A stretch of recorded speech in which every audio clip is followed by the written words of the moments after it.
seulement. Même au niveau de l'Europe, on a clairé nos bio. On clare nos Américains bifs avec la guerre de l'Ukraine. Ils disent fando vert. On clare nos, on clare nos clago du bigat Afrique clare quoi. Non, non. On a clairé du bigat Afrique taka. Parce qu'aujourd'hui, il y a la guerre de l'Ukraine, il y a le positionnement. Mais sur les questions diverses de l'Afrique, chacun défend son intérêt et sa chasse gardée. Parce qu'on oublie, au sortir de la colonisation, la colonisation, tu vas vous dire qu'il y a une gagnette là-haut. Béni Fando, ou le Benongo. Si ça n'a pas fait que Mourti quand on dit ça au moins. Donc, comment vous dire là? Sinon, tu vas vous dire là maintenant. On est Damanao. Voilà. Ils ont plaqué, j'ai dit qu'on est Damanao. Là où il y a le Damanao. On Damanao Frafina, on Damanao Europe. Tu as compris maintenant? Donc, on est Frafina, on voulait qu'elle me Damanao fait ça.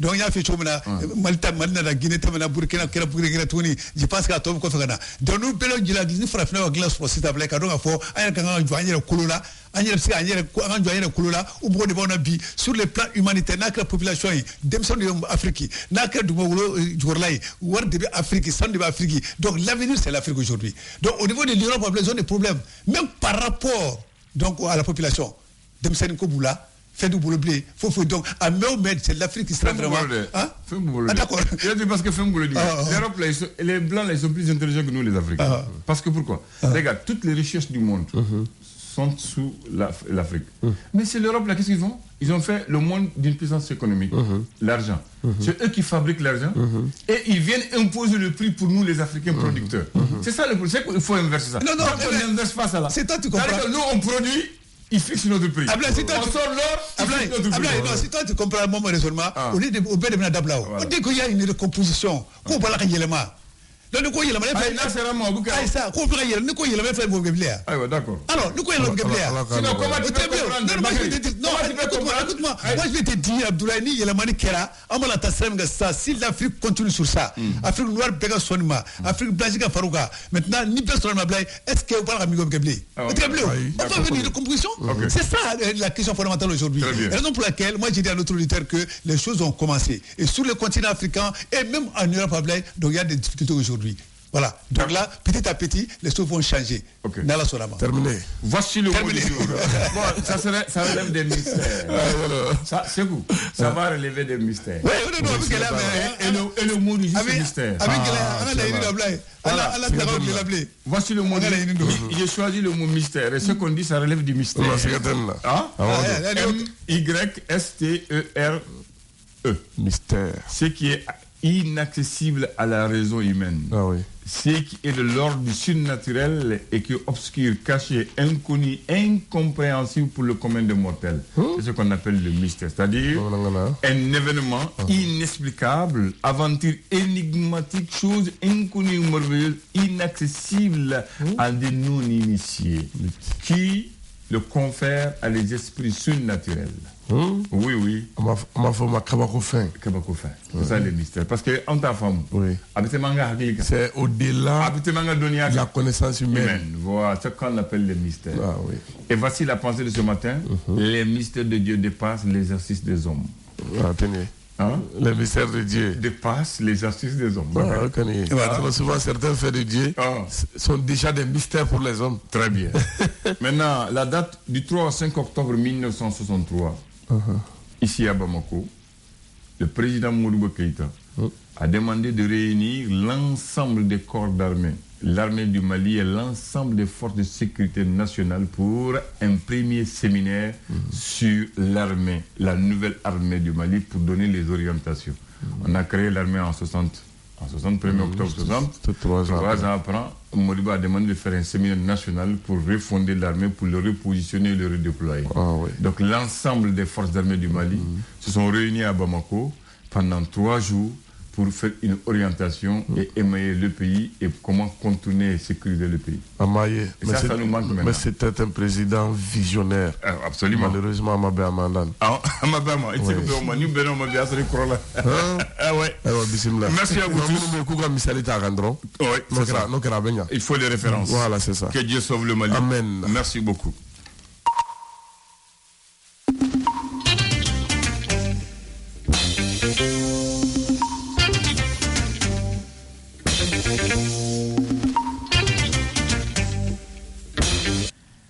Nak la nyemo ko kuma to nya da ay kuma b'o ɲa wala de bɛ kɛ walasa ka sɔngɔ jigin o bɛna fɔ sisan kɛlɛ sole sufurukun na o wala de bɛ kɛ sisan ni kɛlɛ kɔni sera yɔrɔ dɔ la abulaye maruba yasa o ye ɲɛnajɛ sugu dɔ ye laada la o bɛ kɛ ka ko dɔw dasa nka ni ko gɛlɛyara abulaye o t'a ɲɛ bilen i bɛ wala de kɛ ko nɛgɛ bɛ gosi waati min na bilenlen don o tiɲɛ ko b'a kuma fɛ abulaye o b'a kɛ waati n'a kɛ kuma fɛ n'o tɛ a bɛ se ka kɛ a bɛ taa k'i bolo dan i ka kan ka ko kɛ waati min i b'a ko waati la a waati ɲuman yɛrɛ la dɔ fana ko wuli tuma ka fisa ni sen ka di ye o tiɲɛ o y'a kɛ waati de ye abulaye o de y'a kɛ waati ye n'i b'a dɔn ni e mana da i yɛrɛ la cogo o cogo k'a fɔ ko nin bɛ ɲɛ nin bɛ ɲɛ nka ni ɲɛna k'a fɔ ko kow tɛ e bolo k'u bɛ ala de bolo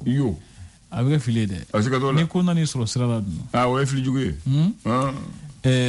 misali ne kan ka waati min kɛ sisan yanni so cɛ ne ma furanjɛ dɔ bila k'a fɔ a bɛ se ka kɛ n bɛ se ka jama sɔrɔ sira la n tɛna se ka boli kosɛbɛ yɔrɔ dɔw la wala a bɛ se ka kɛ bolifɛn yɛrɛ bɛ se ka tiɲɛni dɔw bɛ se ka bolifɛn sɔrɔ pinɛ bɛ se ka sɔgɔ pinɛ bɛ se ka sɔgɔ o n'a ɲɔgɔnnaw ne ma olu furanjɛ dɔw bila o kama sa ne ko bon ne kan ka miniti 10 de kɛ yanni arajo cɛ donc miniti 10 pile ne bɛ wuli ni ko in sɔrɔ dun i cɔrɔ la ma curu wa ma boli kuma dɔw a bila ma boli kuma dɔw ne ko sa ko an sen ka di miniti 10 b'a ɲɛnabɔ n'i ma wuli kuma fana dɔn o man ɲi wala a bɛ ten a faamuna ayiwa bisimila ayiwa bi ye ntɛnɛn ye kalo tile 3 don octobre kalo kalanta don don san 2022 fasiribaw ye sɛbɛnni kɛ fasiri gafew kɔnɔ ne bɛna lajɛ fɛrɛtɛ fɔlɔ kumaba dɔw ka se k'olu ɲɛfɔ mɔgɔw ye faamuyali ka se ka sɔrɔ a ko dɔw la ayiwa an b'a daminɛ ni faso yɛrɛ ka fasiri o b'a fɔ ma lesɔr ɲɛta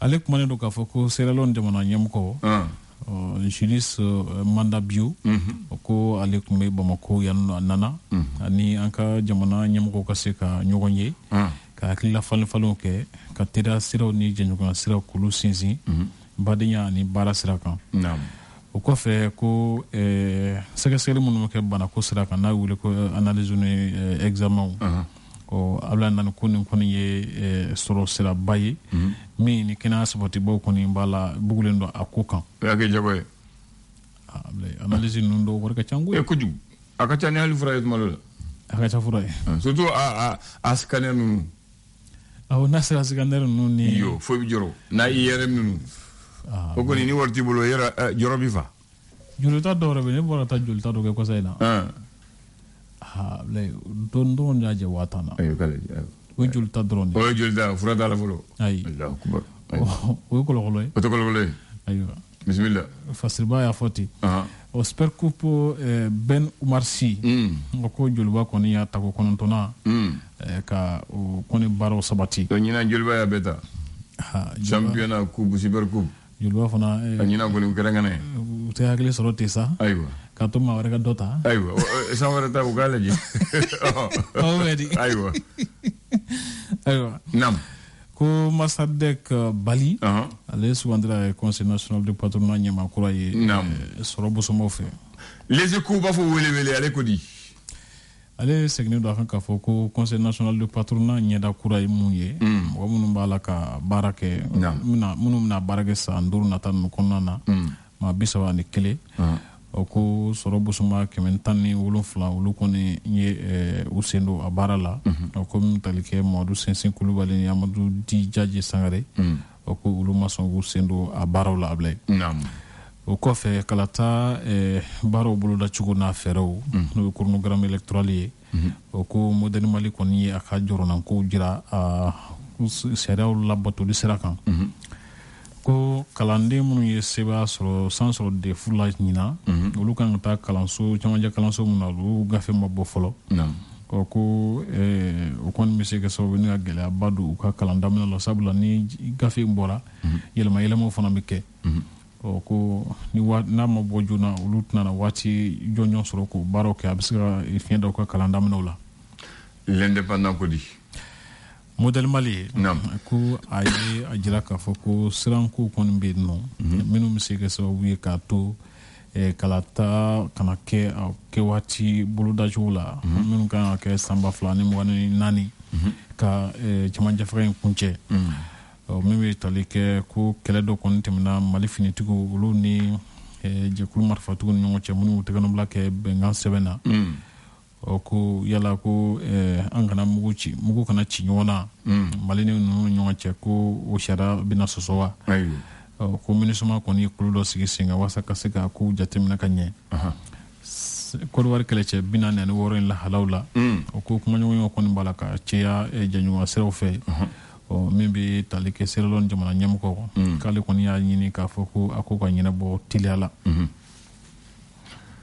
le challenger ale ko di ko modèle Mali ye laɲini dɔw kɛ minnu b'a to kalata baaraw bɛ se ka kɛ u kɛcogo la i n'a fɔ a bolodalen don cogo min na Mali jamana bɛ lahala min kɔnɔna na fana ko politiki mɔgɔw t'a la k'a lajɛ cogo kelen na u ka faamu cogo tɛ kelen ye BMS ale fana ka tɔnsigiba min wele ko conseil d'administration o ta ko 81 na hukumu kɔnɔ o ko banque ɲɛmɔgɔya so n'o ye direction générale ye o k'u tandonna kosɛbɛ k'a fɔ k'u ye baara min kɛ ko baara ɲɛna u ye hakilila kura minnu fana ta k'olu ɲana jamana fana fura a ka senkɔrɔmadon n'a a lajɛrɛba sen fɛ ka sɛmɛntiya k'a fɔ ko ji sunuma ani bɛsɛya wale sabatili bɛ se ka kɛ bɛɛ lajɛlen ka hakɛ cogo min na min bɛ bɛɛ lajɛlen ka bolo kan o ko a ɲinina jamana ɲɛmɔgɔw fɛ k'a fɔ k'u ye layidu minnu ta u k'u layidu ninnu bɔ u sira fɛ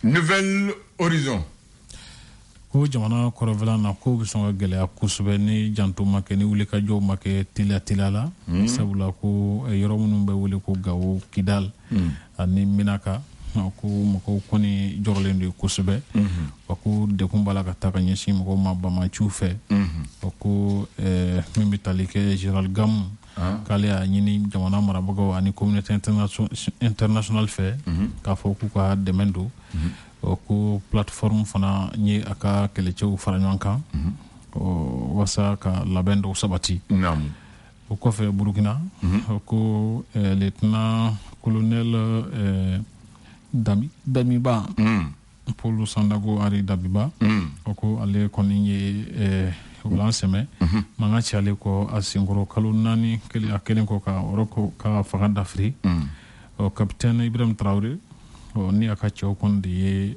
ale fana galon ka bɔ a sigiyɔrɔ in na modèle Mali mɔgɔw ka laɲini ye an'u ka jateminɛ ye 75 jate ye kalata ko kɛcogo kan ka daminɛ septembre octobre kalo tile fɔlɔ in na min bɛ tali kɛ bamaciya wale dɔw fana kɛra bila ko bolimafɛn 11 u y'olu tiɲɛ ko maa ni kɔni ma to a ko la ka kɛ ni fasiriba ka kunnafoniw ye nin waati in na l'alternance min bɛ tali kɛ colonel Ablaye Mayiga ye laseli min kɛ diɲɛtɔnba ka laseliba kɛnɛ kan yala ko a ye laseli min kɛ ta ko hakilitigiya kuma de don wa walima politiko sira fɛ wa walima fili yɛrɛ kɛra jɛɲɔgɔnya siraw kan min yɛrɛ fana bɛ tali kɛ ka kɛɲɛ ni o laseli kelen ninnu ye fasiriba kɔni a sɛmɛntiya k'a fɔ ko a jateminɛna k'a fɔ ko Mali dɔnnen don Mali kɔni a kɛra sababu ye ka Mali dɔnni a ka kuma farimanw fɔli de ye minnu bɛ sen na waati dɔɔni bɔ min yɛrɛ fana bɛ tali kɛ Ansongo k'olu kɔni ye Niger wajibiya a ye latigɛ min ta k'a fɔ ko u tɛna taji ladon an ka jamana kɔnɔ fana bɔra MINUSMA la k'u b'a la u y'u wajibiya u ka ɲɛfɔli dɔw kɛ a bila yan dan sɔgɔmada in na kunnafoni teli kumaba ye nin ye tubarikali Bamanan André kɔrɔbɔrɔ bamanankan fɔ la ko dugu tɛ sigi ni laada t'a la o ye tiɲɛ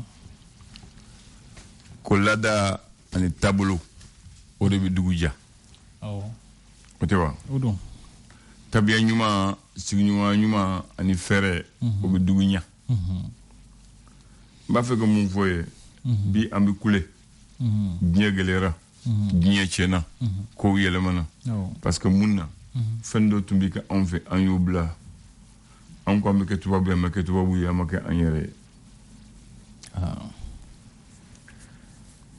an fɛ laadala la bɔɲɛ la dugu la duw la kin na charia de tumbe o che tabulu do ko no o charia yo anga la da de ani tubabu charia te kelen de ani jamana la charia te kelen de anga sigi nyogon anga maya anga mogoya tabulu sira charia ko do o che parce que anya ke la dai sabula tabulu kan ka wi wati jan donc ni mo wolo mun nana wolu ba toboto voilà ka di fana bonoma masa bonya koro bonya sigi nyogon bonya o tunye la de on fait oh nyogon deme o tunye la de on fait ka nyogon magin o tunye la de on fait no magin ka nyogon deme ayo dabla maintenant ba fa que mon foyer pour ka ya ke fin changer folo ni ne bina Tombouctou kana ya Bamako e mbenge mfaye be ne bi Tombouctou wari tembolo fentembolo menga mina utambita garla mba fo chauffeur ke bitane Bamako arrivé pe nan seram denga basa aventa binane foitala nan sera ko bita wari takana mbita mbenge wori minadi we dana ya dai o tumbike bini ko chauffeur ke man tane Bamako arrivé ba tukmi fere ya fo wori tigubi o tumbike ya ase mo fana tu kuma kan bato blé mo tu kuma kan bato arrivé pe del ko mea a tumbike ne boto mo tu foya ndi wori sara nan sara yande njati wori sara ni sara watim na wori sara o tumbe ya sisan jeno boke parce que akumike ni fana mu fo ibi jantu kuma kana e ba fo ne de leduta ka fo ni nana mta warim na benge bulu kana dama ne fana nana e to warim ne kana benge bulu kana dama ote e fana ni e mi jantu kuma kana e fana kuma kan le fait que be jantu kuma kana so re fana bi dawla o ngasi za o talable o tal folo nimba fe kan denci kata mbange obara nimbi Tombouctou ebi kay ubi segu ni mobil bina wili watme ni tara mobilla garda ni mo go soro bi mo mundo bi balu kelen soaji ba fo karsa bi tama komita kay ba fo kay ni tara kay ne balma ke bi kay abeni kina ben de fe kalfe de kata dama abe ide mina ta ba do fa ba dominika ba fo na sera kay abita yi korke ni de karsa aywa idugo ni ko ide ngana dima abake sisan jene boge dana dandu o ko de o kadi gun dana dandu o tumbike ya jene boge sisan ni o ga sisan ni ma janto tinagi demo banede ko wala jugu kala o charo blay ne remi je nyet na de dinga blu alno ma do regalo wala tunune ne Sénégal e malo bambolo wori tambolo bi ne dumba feka so san dembe yae wori tambolo nta feka juruta meta waye nove ma fo bo malo bambolo malo amude fleni amude bi wala mi mude fledi ma kemeni muga kemeni bi duru ibi kemeni buduru so dia waye bi malo mine ale fana ba ci aka so ka tubi abi ka so di ma ibitana yo so ibadi muso ka tubi wala fana mta malo tobi o tubi ke o fale o fale sisan fala mi ke ahi sisan ahi o tubi ke folo ka fo worte nku kongo ben fa mbi joro fo mo ka ta ma deli o toke menga nyobo meta sogodife menga nyoda ma bi sogodia hake meta sugula mbi nyodi tul vraiment ba tul hake di ma meta na yeso ma publique ale fana meta na yeso publique sita mo gotu soma ay mo gotu soma ni ko ay ko ba mo le benga so ay tul benga so o wori amogo wori da mo ni tarne ale mo le boke so da ka mine dro hala mene ya parce que il degule ndo ki ranger o ta kuntile na tuni o ti mo siga folo ali waye mo go tunde mo la ba mine ka sogodi ma parce que abori mo bala ta ke wala yimo mo wala degune ndo degule ndo jeno boke bi ay gosmane able gosmane donc du ba fo am coach en an yere de coach ne de lago fa don lango tiendo ame kasama to wo no fe ame kasama ko la do no fe anu ka kechu no fe ko kechu do fana kain ga do be no akilla uluti anka maya tabulu ye uluti andamu ye to wona ni ma ko nya fe munu ye kain telefone ni abi kesawe ka fencha wando ko amba ulu fe nyuma mbawi nga to ka adama de ya tabulu ani anga de adama tabulu kilunte ya fam to fe no mashi ma wuti mashi la sikatol o na ko amu ko lu fe olu bɛ min k'u fɛ yen k'an b'o k'an fɛ yan. A ti bɛn. An bɛ kɛ kɔnɔtɛ waratɛw ye. Siga t'o la. ou bien de an ka segin ne hakili la segin ko de ko ɲuman ye. Fɛn dɔ tun bɛ k'an ka denmisɛnya la parce que an tun bɛ taa ci la ne y'o ye bi ne a tɛ se ka kɛ. N'i y'o fɔ e yɛrɛ bɛ kabako. E bɛ nɔnɔ fɛrɛ. Ne yɛrɛ bɛ nɔnɔ fɛrɛ. An sigilen don sugu la. An bɛ ɲɔgɔn kɛrɛfɛ. Dɔnniya bɛ n bolo. N b'a fɔ e ma André i bɛ n ka fɛrɛ fɛn kalifa. Ni n ka sannikɛ nana i b'a fɛrɛ n bɛ taa dɔnniya bɛ n bolo taa mun ɲɛ o bɛ na. Ni sannikɛla nana n'a ko ne client de don. N'a ko Hanan bɛ mini n b'a fɛ a ko Hanan taara ci la. I bɛ wari minɛ i bɛ nɔnɔ fɛrɛ dɛ. I bɛ ne ta de fɛrɛ parce que client don ka wari bila. Ka d'a ma ni dɔ wɛrɛ nana i b'o ale ta fɛrɛ n'a nana i b'a ta fɛrɛ n'a nana i b'a d'a ma. Jɔnni b'o kɛ bi? Ne bɛ yɛlɛ. Sisan kɔni ayi u b'a ɲagami cogo min na u b'a ɲagami ten de. N'o tɛ u t'a feere dɛ. U t'a feere. Bon hali mɔgɔ t'i la. Bon fɔlɔ-fɔlɔ a tun bɛ kɛ n b'a n ka fɛrɛ fɛn kalifa i la i b'a fɛrɛ n ye. N bɛ taa n ka ci la ka na. N'i fana mɔgɔw bɛ na i bɛ taa ci la i bɛ taa ci i b'a fɛrɛ n b'a fɛrɛ. N t'i namara. Client mana a mana ɲɛsin mun ma dɔrɔn o de feere a ma. O de feere a ma. Wuli ni n b'a dɔn e ka client dɔn n'a nana n tɛ ta fɛrɛ a ma n b'e ta de fɛrɛ a ma. Parce que ne b'a dɔn k'i ka client dɔn a bɛ sanni kɛ de fɛ an bɛ ɲɔgɔn dɔn. Fo n'o banna. Voilà. Fo ne ta banna n'o tɛ i t'a feere. Voilà. Ninnu ye laadiriyaw de ye. Ani danayaw. Mɔgɔsɛbɛya taamasiyɛnw don nka u b'a la ka tunu sisan kosɛbɛ. An bamuso tun bɛ tigɛw fɛrɛ u ka te ni sukaro i b'a dɔn ka te ni sukaro sara a la fɔlɔ o tigɛ de o de bɛ kɛ ka te ni sukaro sara a la 5 ani 3. K'a to so kɔnɔ a bɛ tobili la n'i nana sanni kɛ a b'a fɔ i bɛ hakɛ mun ta i b'o ta warimisɛn a b'a kɔrɔ i bɛ falen kɛ i bɛ taa i tɛ sonyali kɛ n'i mago bɛ 5 la ni tan b'i bolo i b'i ka 5 sukaro ta i bɛ fini kɔrɔ ta i b'i ka tan bila i b'i ka 5 warimisɛn ta i bɛ taa ale bɛ so kɔnɔ a bɛ fɛrɛli kɛ. Tiɲɛna n'i y'o kɛ sisan i bɛna sɔrɔ i ka tabali yɛrɛ tɛ yen. Tabali tɛ yen. I bɛna sɔrɔ a tɛ yen o. Parce que u b'a bɛɛ cɛ ka taa ni tabali yɛrɛ ye. Ayiwa i y'a faamu donc i y'a ye ko yɛlɛmana dɛ. Danaya de banna bilen laadiriya fana banna. An ka maaya tu filɛ an tun bɛ maaya de dilan. Awɔ. Voilà. An bɛ maaya dilan ni ninnu ye laadiriya ni danaya. Mɔgɔsɛbɛya taamasiyɛnw don n y'a fɔ ten. Ni olu kɔni tununa a bilen maaya bɛ gɛlɛya dɛ. Modibo ka waati la n'i ye sonyali kɛ e Bamakɔka ye i b'a dɔn sisan u taa ne kaso la u b'i minɛ k'i siri k'i yala ni suguba de la i dɔnbagaw bɛɛ b'i ye n'i y'u bila soit i bɛ dugu bila o i bɛ sonyali haramu e kɔni t'a la tuguni. Parce que i minɛna k'i ye son de ye. Voilà. Hɔrɔnya la ye. Yanni k'i da kaso la u bɛ taa ne suguba la k'i yala i dɔnbaga cɛ la mɔgɔ mun b'i dɔn i b'u ye karisa ye de nin ye karisa ne bɛ sonyali kɛ dɔw yɛrɛ dugu bila o ma segin tuguni hali bi. Dɔ taara kun fɛ. E tɛna bila hɔrɔnya la bilen. E bɛna ne fadenw cɛ la. I ye sonyali de kɛ. Naamu. I b'o ta ko kelen kɛ sa dɛ. Ko ni fana tɛ hɔrɔn ye dɛ. Ayiwa. Diɲɛ b'o cogo la. Nka komi o bɛɛ bannen don an senkɔrɔ bi. Mɔgɔw mago tɛ u yɛrɛ tabiya la bilen u mago t'u yɛrɛ danbe la. U mago tɛ foyi la. Fo wari. Bɛɛ ko wari. Wari. Donc o de bɛ an ka maaya ni fɛn bɛɛ tiɲɛ bolo. Walahi. Awɔ. Ayiwa i ni ce. Nba. Ni ye kɔrɔlen ye ninnu tun bɛ an ka maaya dilan yan. Ninnu an y'o bɛɛ bila. Wa hali sisan n'an seginna u ma an ka maaya bɛ dilan bilen. Awɔ. Ayiwa i Traoré. Jite. Le flash. Le flash d'information avec la rédaction de Clédou Info.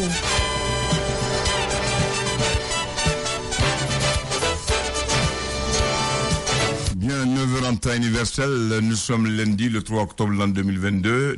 On donne la parole à Sekou Kone pour le flash, le premier du jour. Rebonjour Sekou. Rebonjour Abdoulaye, bonjour à tous et bienvenue dans ce flash de 9h. Le temps de la rentrée scolaire 2022-2023 sera donné ce lundi par le premier ministre par intérim, le colonel Abdoulaye Maïga au groupe scolaire Mamadou Konaté de Bamako. Cette rentrée sera placée sous le thème l'enseignement fondamental et la lutte contre les changements climatiques. Un élève, un arbre. Cette rentrée marquera les débuts des cours dans toutes les structures scolaires relevant du ministère de l'Éducation nationale sur toute l'étendue du territoire, à l'exception de certaines localités du centre et du nord du pays en proie à l'insécurité.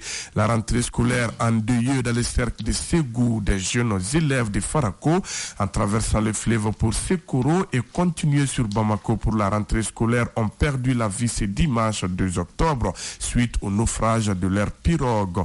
4 lycéennes et leurs accompagnateurs ont tous trouvé la mort. Seul le corps de l'accompagnateur Badjime Samake a été retrouvé. Les recherches sont en cours pour retrouver les corps des 4 filles. Le Conseil national des patronats du Mali CNPM a désormais un nouveau président. Il s'agit de Moussadek Bali. Il a été élu sur une liste unique consensuelle grâce à une élection organisée par l'administration provisoire du CNPM. L'actualité, c'est aussi le coup d'État au Burkina Faso, 8 mois après avoir renversé le président burkinabé, Roch Marc Christian Kaboré. Le lieutenant-colonel Paul-Henri Sandaogo Damiba a été à son tour renversé vendredi par un groupe de militaires de son propre camp, conduit par le capitaine Ibrahim Traoré, âgé de 34 ans. Le capitaine Traoré et ses hommes accusent Damiba d'avoir opéré des choix hasardeux qui ont progressivement affaibli le système sécuritaire du pays. À l'occasion du 64e anniversaire de l'indépendance de la Guinée, le colonel Mamadi Doumbia, président de la transition en Guinée, a appelé le peuple guinéen à un sursaut patriotique au-delà des clivages ethniques et politiques pour la refondation de l'État. Doumbouya s'exprimait samedi soir dans un discours adressé à la nation à l'occasion de la 64e anniversaire de l'accession à l'indépendance de la République de Guinée le 2 octobre 1958. Il faut noter que la célébration de cet anniversaire de l'indépendance de la Guinée a enregistré la présence d'une forte délégation malienne conduite par le Premier ministre par intérim, le colonel Abdoulaye Maïga. Enfin, sport, Supercoupe Ben Oumarsi du Mali a été remporté samedi par le Djoliba Athletic Club dépend de l'AS Real de Bamako, 1-0. Ainsi, les Rouges remportent tous les trophées de la saison 2021-2022, à savoir le championnat, la Coupe du Mali et maintenant la Supercoupe Ben Oumarsi. C'est tout pour ces flashs d'informations présentés par Sekou Kone, mise en onde Abdoulaye Andandité. Merci à vous de l'avoir suivi. Restez connectés sur Clédou. L'info revient à 10h. Merci Sekou. On appelle ça une année pleine et réussie en football. Le triplé, c'est comme ça, non? Oui, le triplé. Allez, merci à toi. On va donner la console à Fatou et le microphone à Mariam. Agréable semaine à tous les auditeurs. Que Dieu bénisse le Mali. Amen. Malila, ni a foko dimashi, dran, il va foko furusiri. Furusiri